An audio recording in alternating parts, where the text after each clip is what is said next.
What's up? Day 2 of slab prep for the 30-foot white oak desk, and we're going to check something out. So if you haven't been following along, watch previous videos, but we're going to check out how flat we just routed this slab. So we made this router cradle in the field, down and dirty.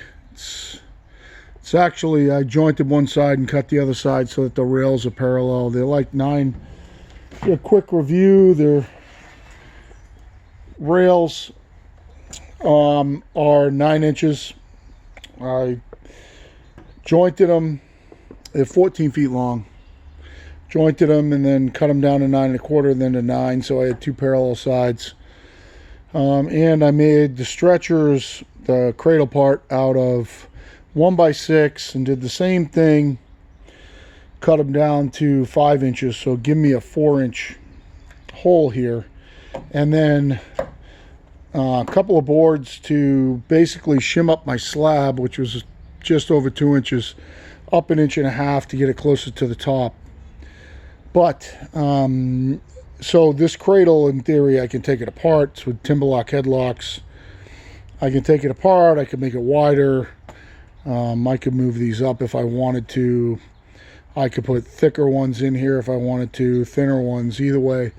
But when I'm done with 2 more slabs, I'll take this apart and store it someplace where it can stay dry and I can use it in the field for routing slabs flat. So the question at this point is, you see the pieces all over the place. The question at this point is, this is slab flat. So what I'm going to do is, I'm one of those people that just, carries an 8-foot level around with them. We're going to stick it on here. We're going to see if it's flat. It's still in the cradle. I did screw it down to the cradle on both ends, hold it down onto the boards. What am I expecting? The question is, can I do it flatter by hand, or is this a viable process for the $200 that it costs to build this cradle, plus router sleds and so on and so forth, and routers that I already own and this, that, and the other thing. So we're going to see if it's flat. My anticipation is that it's slightly moved overnight. And if this is not flat, oops, almost fell down. If this is not flat, it changes the way that I'm going to think about doing this in the future. So is this worth everything versus just grabbing some scrub planes and an electric planer and some belt sanders and going at this thing and whacking it out without all this supposed precision, and doing it that way? So let's take a look at the slab versus the straight edge and see what we got going on. Now, I can tell you one thing right now, just setting this level up here, I get a pretty good gap underneath there, 1/4 in the middle. From there to there, I get a 1/4. So let's see if it's in the rails or if the slab moved overnight. And so just looking at it, yep. So I have a easily recognizable gap underneath the center here. So what that's telling me is that even with these monster timbers, this is sagging in the middle, and that transferred to the slab itself. You can see there's just about the same gap. I don't know if I can get a good view. Just about the same gap under there. So albeit that the slab is flat this way, there's a pretty good belly in it like this, and it mimics the cradle. Now the distance between the top of the cradle and the bunks is the same, so that in theory the slab is still flat. It's just in the cradle like this. So the distance between the bottom of the slab and the top of the slab is the same. See about the top back side, see if this also deflected down. Yeah, sure it did. Yeah, it doesn't look like it's pretty close.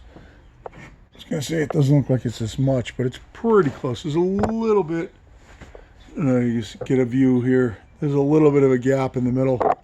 So this cradle is sagging. So my first thought is, number one, that this cradle needs to be supported in the middle, but the important part is that the distance between the top and the bottom is the same all the way across. So in theory, nothing's wrong with the center of this sagging, because the thickness of the slab is the same all the way across. It's just sitting like this right now because of how heavy it is and this big 14-foot. Well, right now, just guessing, so I got, it's probably a little over 11-foot span that this is settled in the middle. Now let's take a look on some diagonals. It's not going to show good because the middle's low. And you can see the gap right there. The gap in theory should be consistent if I do it this way. And it is. Same gap in the middle right there. So,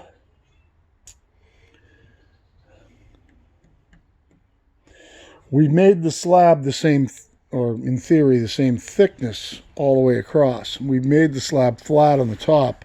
If I was doing, a table or a countertop like most of you people, I'd be done right now. This is a big, big slab. It's like almost 12 feet long, over 30 wide most of the way.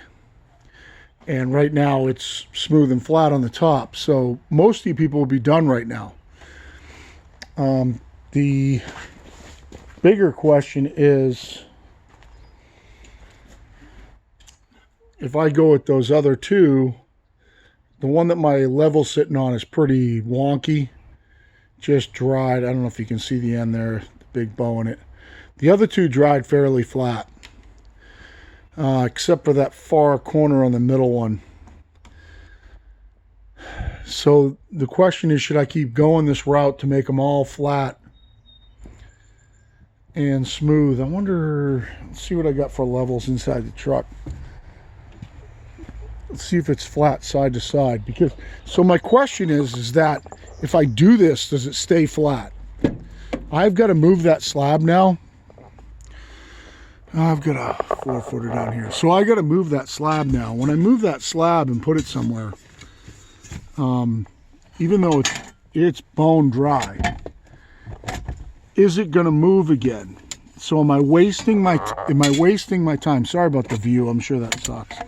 Am I wasting my time trying to get this level of flatness versus just hand planing and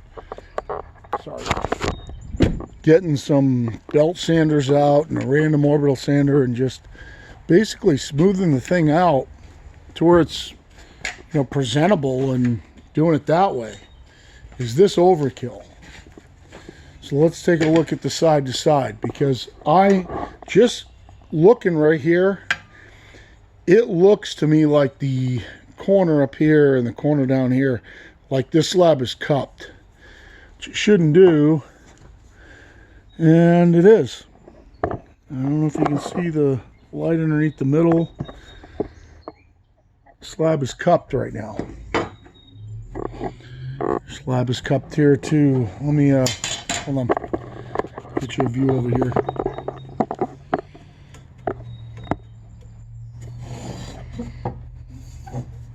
Hopefully you can see that shadow off my finger in the middle. It's a pretty good cup.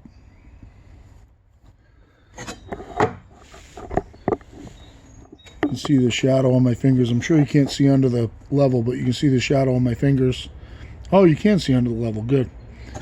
So the slab is cupped. Yep. Yep. I bet it's not cupped here. And it's... Now you can't go into this little low spot on that side there that I didn't finish off. So that's going to get cut off. Yeah, so it's still not flat. Yep, still not flat. So the question is this even worth it? Going to this level. Now, granted, you know, I took off a ton of material. Yeah, you can even see it versus the router sled down there. If you look close, you can see that corner's a little closer than over there. And I think what's happened is that during the night, as this got exposed because I routed it, we're seeing some movement in the slab.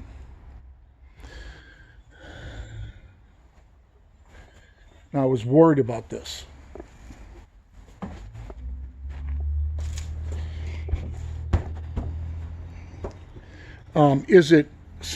Is it closer? Sure. Is it a fairly flat surface versus one of those? Yeah. You know, it's fairly flat, but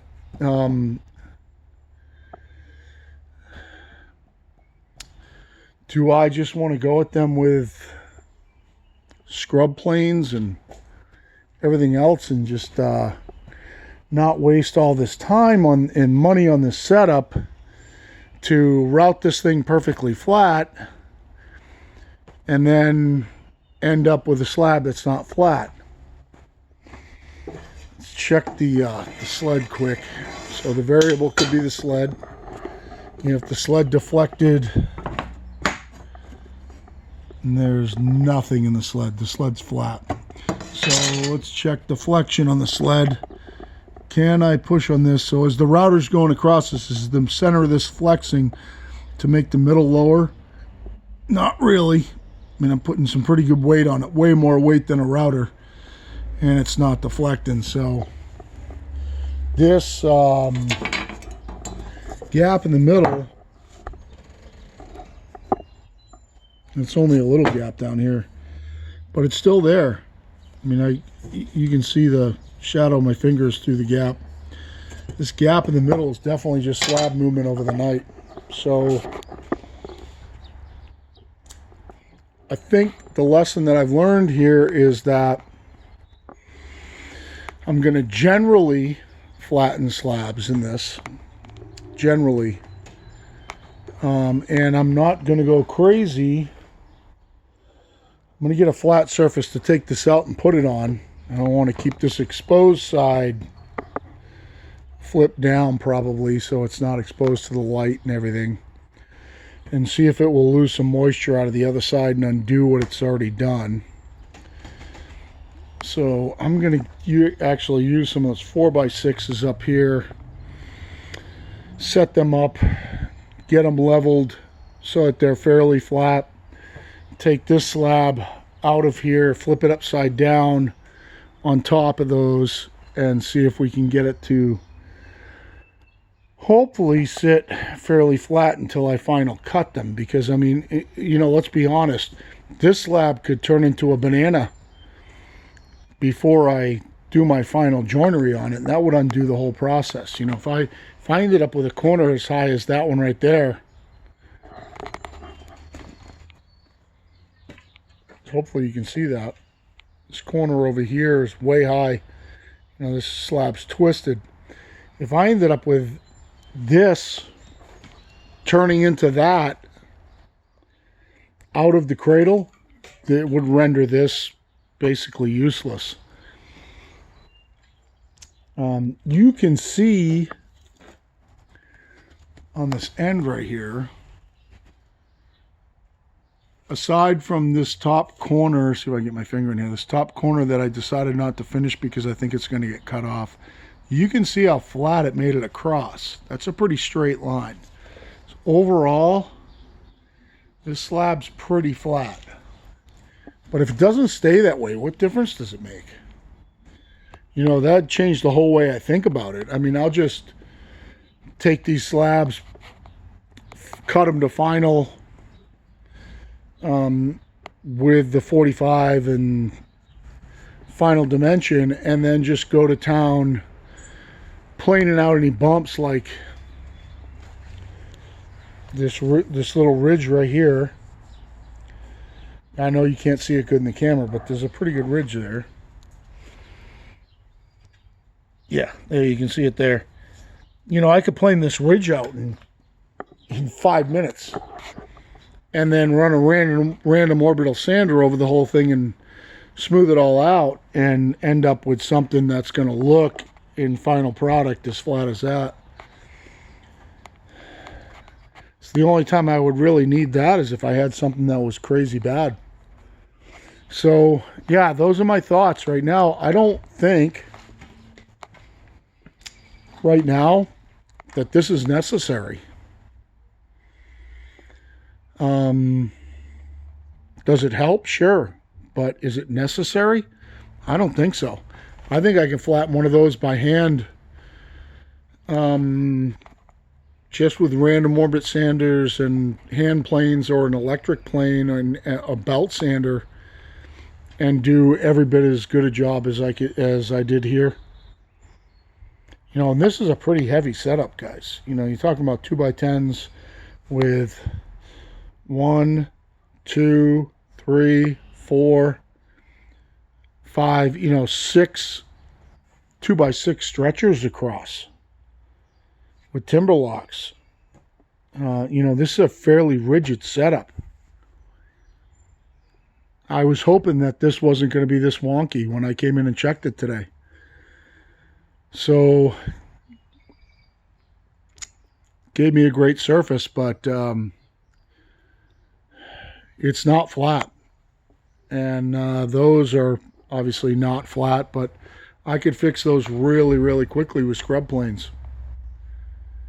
You know, it'd be nothing to take, you know, so this slab had, I know I'm rambling here, but this slab had a hump right in the middle, all the way down.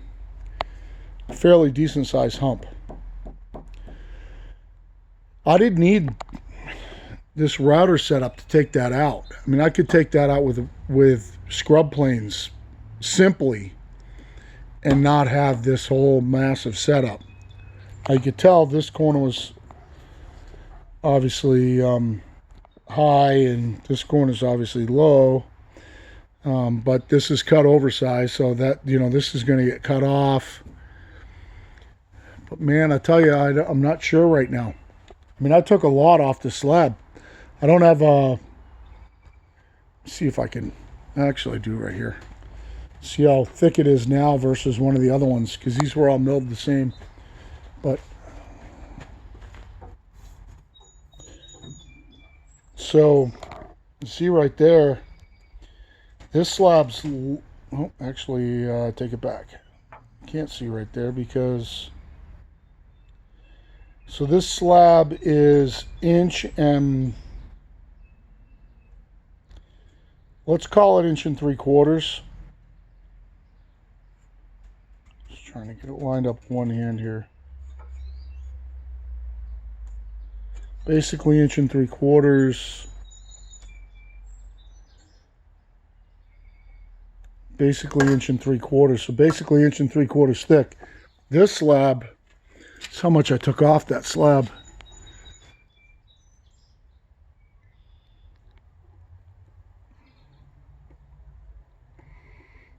Just over 1 7/8 right there.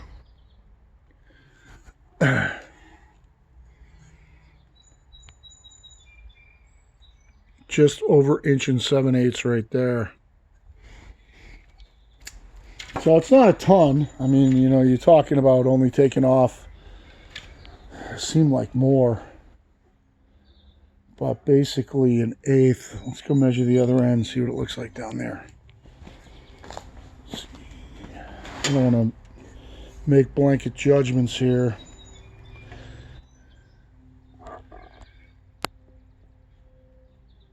Right there. So this is less than inch.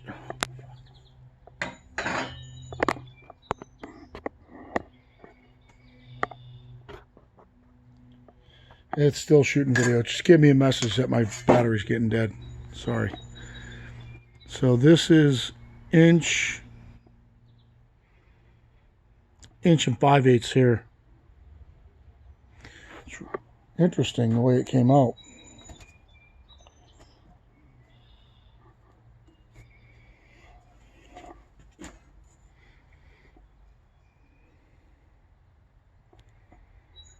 Inch and 5/8.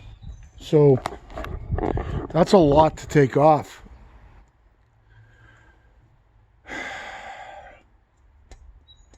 Oh, and I take it back. You can see the ridge. I was doing some experimenting down here about how much it took to clean it off. So this is probably closer to inch and 3/4 because of that. See that right there. This final width is probably inch and 3/4. So my guess is that it's pretty much inch and 3/4 all the way across. And those are closer to 2. Let's check in the middle right there.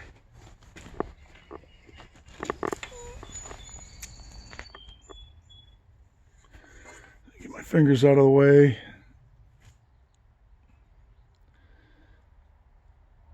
Yeah, it's almost 2. So these are almost 2. So we took off basically a 1/4 inch to get to where we were. That's a lot of planing. To end up with a product that's pretty smooth overall, but is not flat. So